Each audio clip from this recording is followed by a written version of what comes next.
Leitrim 0-10 Roscommon 0-24 A venue row is looming in Connacht as Roscommon prepare to retain the provincial title for the first time since 1991. They are entitled to home advantage if Galway win Sunday's semi-final. A Sligo victory will see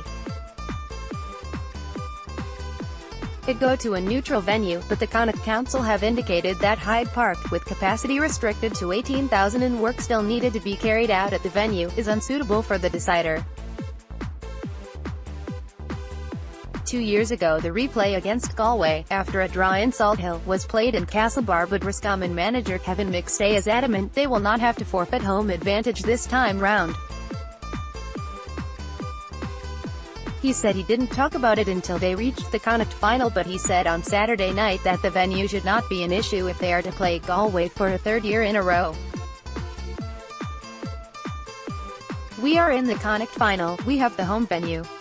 It will be played in the Hyde. I have no doubt it will. We'll certainly be turning up in the Hyde. I hope someone else is there to meet us on the day, and we'd be very, very absolute about that." The Connacht Council, noting that recent provincial deciders have attracted crowds in the region of 22,000, will wait until after Sunday's semi-final between Galway and Sligo before declaring a final venue, but McStay is having none of it. "Well, that's a difficult position for the Connacht Council or the GAA at a national level. That doesn't bother me.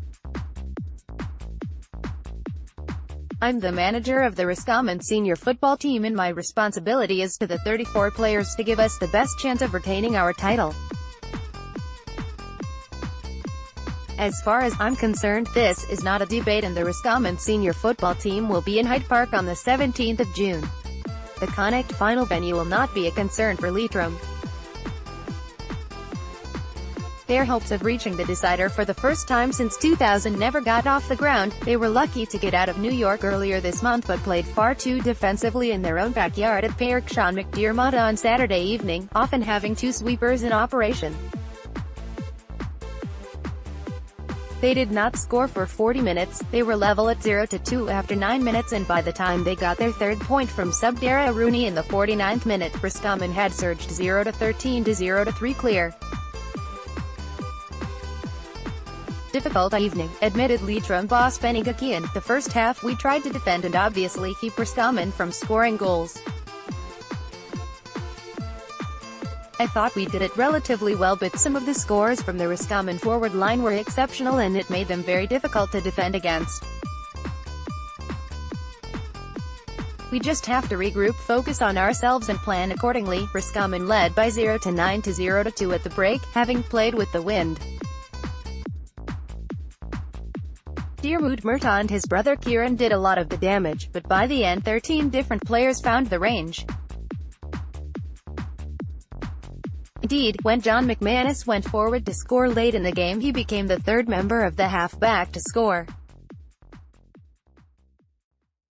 Cathal Craig came on to score 4 superb points from play in the second half, and it took some good saves from goalkeeper Diarmuid McKiernan and some frantic defending to prevent Roscommon from getting goals.